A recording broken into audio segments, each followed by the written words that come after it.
Welcome back to the Mike and Andrew Show. I'm Andrew Serwick here again with Mike Meredith. Mike, since Tuesday, there's been a lot more signings in the NFL, and that's basically what all today's episode is going to be. But gotta ask you, man, how you doing today?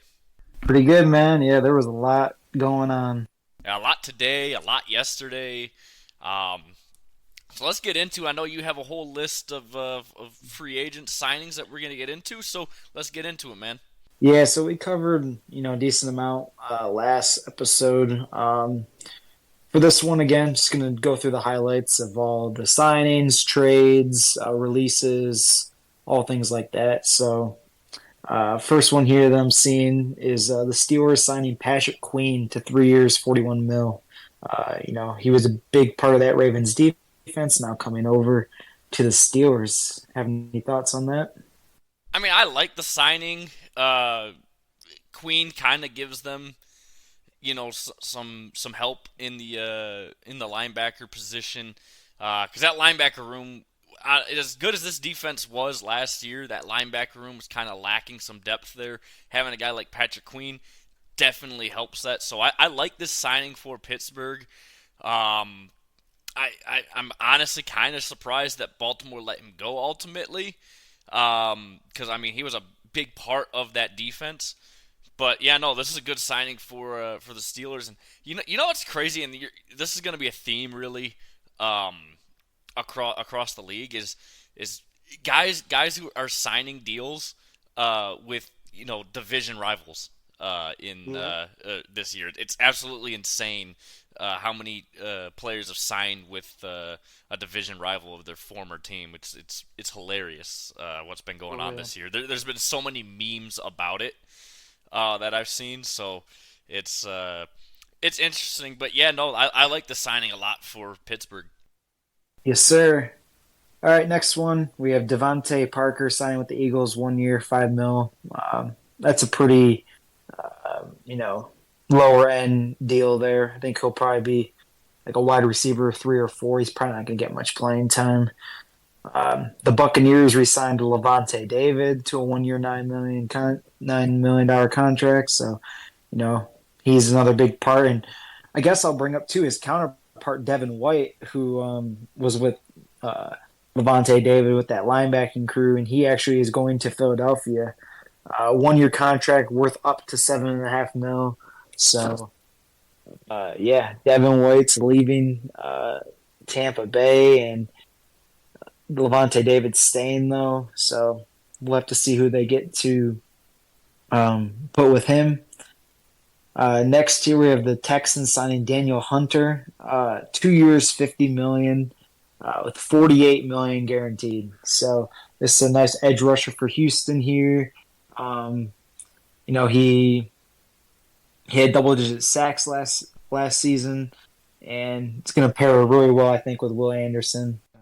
Daniil Any thoughts Hunter, on any of those? Daniil Hunter is the one.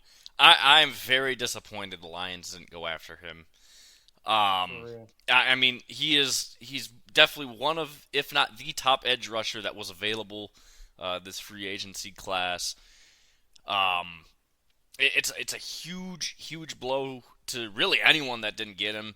I don't know why Minnesota didn't try to retain him, try to restructure other people's contracts. I mean, they had Kirk Cousins off the books, so I mean, they had some cap space to work with to try and sign him for this contract. And realistically, it's not that bad of a deal at all. Um, Nah, I mean, 2 years two years, and 2 years, 49 million was it? yep. Yeah. So I mean, that's what 24.5 million a year for a Hmm. cap hit. That's not bad at all. I'm really disappointed the Lions didn't go after him, and we got to get to the Lions stuff eventually, and maybe we should save that for the end. Hmm. But I mean, look, for Houston, this is big. I mean, they are a really young team. They got some playoff experience last year, and they're going to build on that. Daniil Hunter is a veteran now of the game. He's obviously a top tier, elite level edge rusher. That's going to bolster up their pass rush a ton. This is probably the best signing of free agency so far, in my opinion. I almost said to Ian earlier this week actually that Daniil Hunter might be the number one player to go anywhere. He's probably going to be the most sought after player because he's just that good. He brings so much to a defense. Um, Houston's going to be fucking scary next year. I can promise you that. Bro, for real, they've made moves. They got Joe Mixon basically for free. Daniil Hunter now. C.J. Stroud's going to be in his second year. Houston's going to be scary. They're going to be really good. So we'll keep going here. So the Dolphins signed Jordan Poyer. He got released by the Bills. They got him on a cheap 1 year deal. The Saints got Willie Gay. Coming off the Chiefs, he's a Ha! big part of that Gay! roster. For real. The Panthers made a trade and they got Deontay Johnson from the Steelers for a seventh round pick. Um, or no, they got Deontay Johnson and a seventh round pick in exchange for Dante Jackson and a sixth round pick. So we'll see, man. I mean, Bryce Young probably can't even see him down the field. So what good's that gonna do? Absolutely nothing because they need to get they need to get him some fucking stilts to play on because this man cannot see over his offensive line at all. Like For real. like we thought Kyler Murray was short. Nah, this man is a whole nother level of short. Man, I know you said you wanted to save the Lions stuff, but this is sort of related to it. The Eagles signed C.J. Gardner Johnson to 3 years, 33 mil. He played 1 year with the Lions, talked all that smack, and now he's going back to Philadelphia. We talked about this after Tuesday's episode, and we were just like, this is kind of fucking stupid because he came to Detroit, said said all this horrible shit about the Eagles fans, how they're just animals and monsters, and I mean he's not wrong. I mean Eagles fans are fucking terrible fucking people. They might be the worst fan base in sports. No, they are the worst Uh, fan base. I mean they're close with I think like the Cowboys and Eagles you could probably go back and forth with who's I think worse, but the worst Yankees fans. yeah you make a good point. You make a very Dodgers fans are pretty bad too though. Yeah. But let's get back to football here. Um, no, it's just kind of funny that he talked all that shit about Philly, not only the fans but the organization, and then he comes back because they offer him a whole bunch of money. And honestly, I'm not even mad. He's an injury prone player. I mean, he missed a lot of time last year due to injuries. He's probably gonna miss a lot of time this year due to injuries. So it is what it is. I just find it fucking hilarious that he talks so much shit about Philly just to. I mean, Philly's way overpaying him. Let's get that out of the way and get that out in the air. Hmm. They are way overpaying him. But I mean, you might hate playing there, but if they're waving a big ass bag of money in your face, you might as well go and play, right? Facts. So we'll keep moving along here. We still got a little bit to get through. The Jets acquired Morgan Moses. This wasn't really that big of a deal. Basically, just swapped a few picks. He's an offensive tackle, so um, he's getting like it'll be like a 7 mil cap hit. We get some more protection on the O line. The Chargers releasing Mike Williams. This was kind of a big move because they needed to free up a lot of cap, and he was kind of the obvious choice to get rid of. But we'll see where he lands. I mean, he's definitely going to get signed somewhere. A lot of people have been projecting the Steelers. Like in the comments of this post, everyone just keeps saying Steelers because they got rid of Deontay Johnson. They have George Pickens, but other than that, they can have some weapons around Russ to get him going. Um, Also, the Saints released Michael Thomas. So he was someone who had that really good, I believe it was 2019 season. He was, yeah, one of the best. He had crazy numbers. And then he's just been injury prone ever since. Yeah, just one of those guys that the Lions would like to sign because they Brad Holmes loves signing injury prone players. But no, I mean, he Is it an upgrade for him? Yes. Is it necessarily going to be the best, thing for them? Probably not, just because, again, injury prone players. And granted, any player can get injured at any time. I mean, that's just how this sport works. But at the end of the day, man, there's some better options out there for sure. For real. Next one here, we have the Titans signing Mason Rudolph, 1 year contract. The Titans just have a room full of mid. It's Will Levis, Malik Willis, and now Mason Rudolph. It's like just kind of average, like backup caliber players. Titans just can't ever seem to figure it out at QB. I mean, they were rocking with Ryan Tannehill for a minute there. But they also signed Calvin Ridley to a 4 year, 92 mil contract with 50 mil guaranteed. And they were actually making memes about this because Calvin Ridley's odds to sign with the Titans were like plus 1,800. And there was that whole scandal a couple years back with Calvin Ridley betting on games or just betting on sports, I should say, in general. And people were like, yeah, that man just bet on his own line. That is exactly what happened. I 100% believe that. like, come on Someone now. put 10 mil. Someone put 10 mil on him. Go to the Titans. You know who it is? It was Calvin Ridley himself. Yeah, that Exactly. just kind of came out of nowhere. Next year, the Commanders signing Bobby Wagner, 1 year contract. Bobby Wagner's kind of been bouncing around ever since his days in Seattle.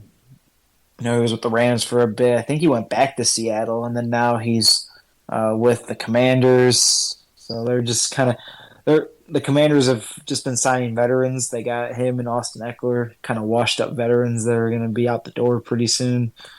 The Cardinals released DJ Humphries. Not really too big of a deal there. He was a Pro Bowler back in 2021, but again, someone who's been riddled with injuries. The Cardinals signed Jonah Williams. I guess that's going to be his replacement at offensive tackle.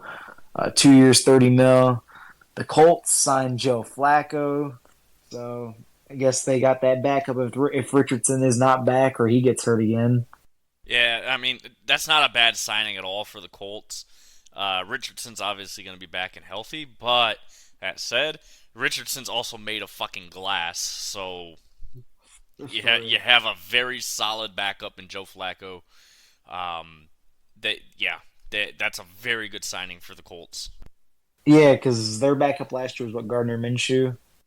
Yeah, Gardner Minshew was their backup before, Yeah, so. I think Joe Flacco. I take Joe Flacco over Minshew right now. Oh yeah, and I would too, but I mean, Flacco's so old compared to Minshew True. that it's possible he could fucking last year could have been a blip, right? Hmm. So I don't know. That said, if Joe Flacco is even 75% of what he was last year, that's a damn good signing still. For next year, we have the Bengals signing Sheldon Rankins. An article here shows that the Bengals needed a replacement for DJ Reader. We'll get into him later on because I know you wanted to save that. But we'll talk about a couple quarterbacks here. So the Cardinals acquired Desmond Shitter, man. They acquired Desmond Shitter from the Falcons in exchange for Rondell Moore. I mean, Desmond Ritter's about to be a backup, so I mean, Desmond as long Ritter as he's shouldn't not. even be he's not even good enough to be a backup's backup, okay? Like like he is at the very most a practice squad guy. He is not good. Why would Arizona trade for him? Dude, It makes no sense. I mean, you gave up nothing for him. It was nothing for nothing. But Desmond Shitter should be flipping fucking burgers at McDonald's, not playing in the fucking NFL. for real. I mean, I'm just reading the comments on that poster. Like, are the Cardinals on crack more for that bum? Like, just um, none of these Cardinals fans are happy with getting him. And yeah, he might even be the third string because I would take Clayton Tune over him, man, who was the backup here.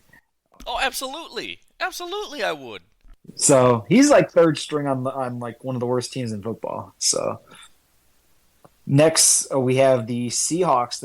They acquired Sam Howell. I think no surprise here that Washington's moving off of him. They're going to draft probably Drake May um, with the second pick in the draft. So I think that they think that Drake May is going to be their QB. So had to get rid of Sam Howell. They got a fourth round pick, fourth and a sixth round pick for him.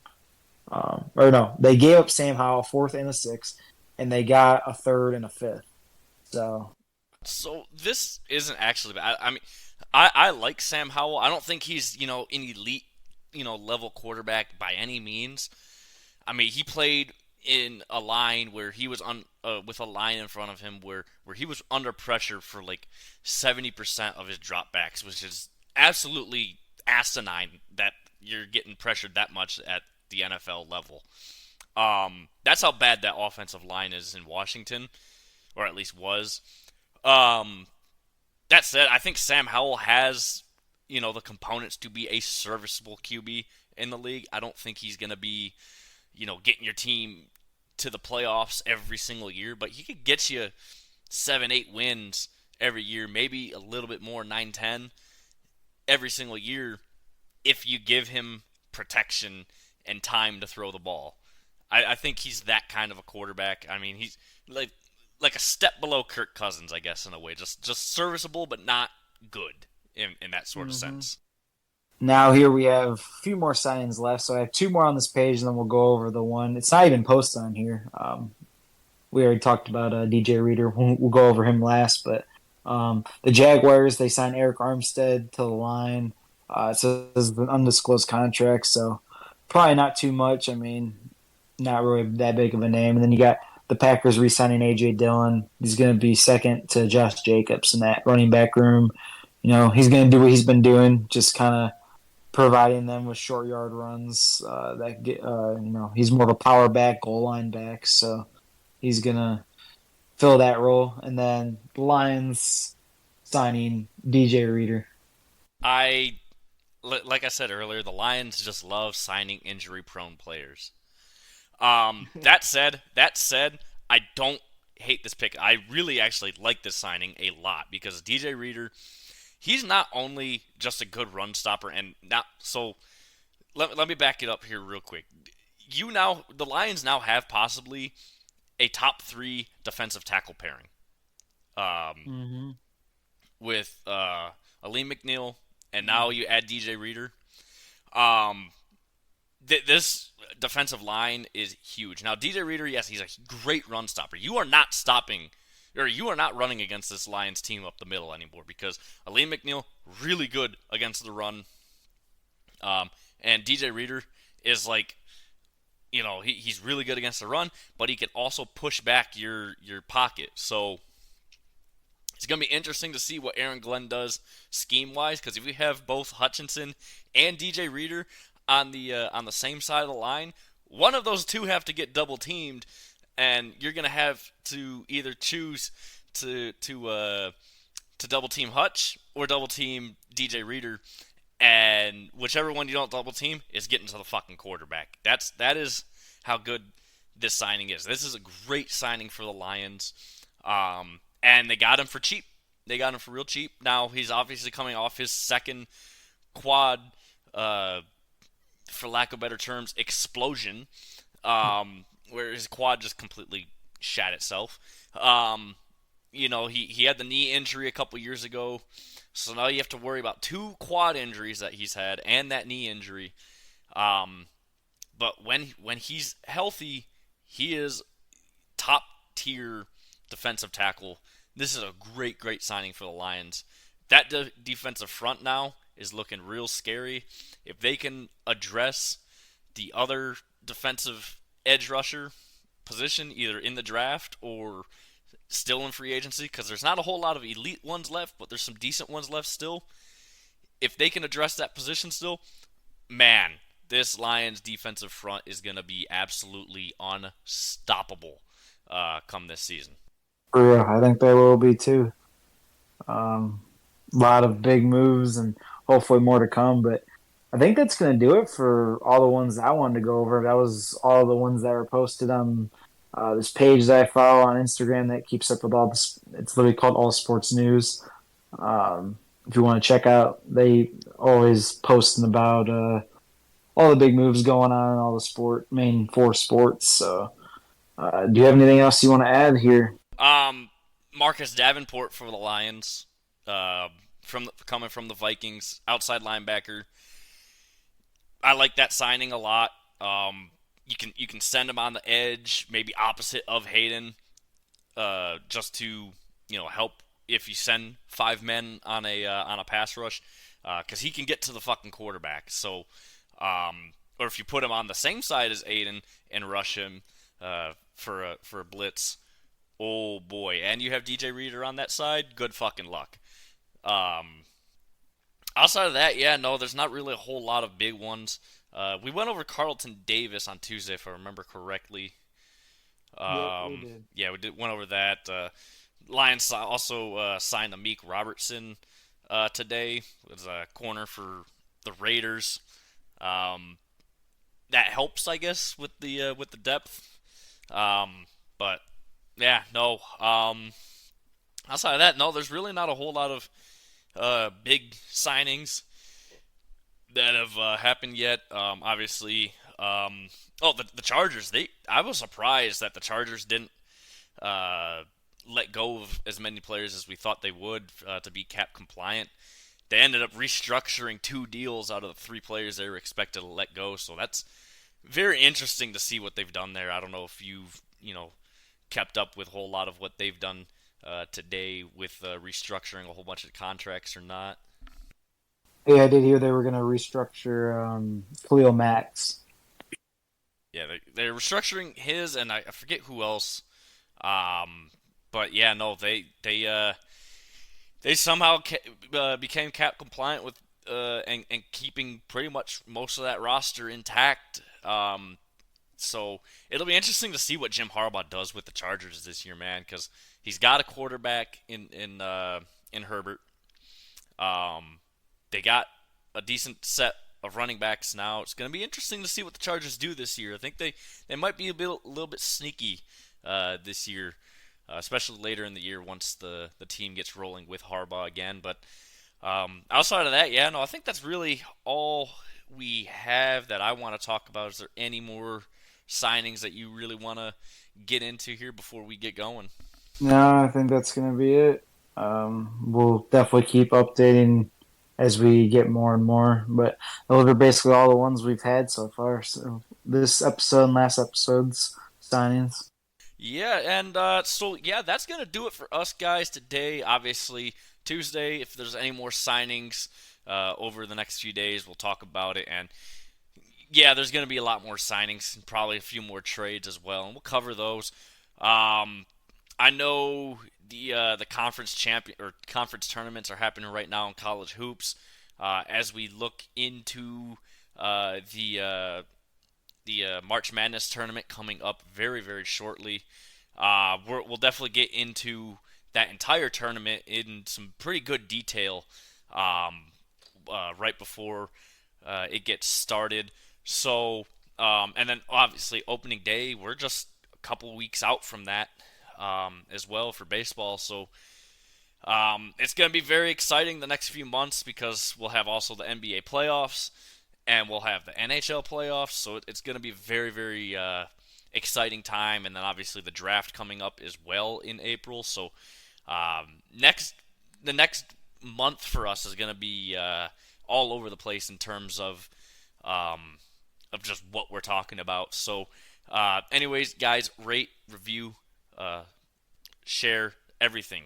Um, just help us out. Obviously, again, check out the YouTube page. Share the podcast with your friends. Get it out there. We're really trying to grow this thing, get this thing way off the ground. Thank you guys again so much for listening, and we will see you guys on Tuesday.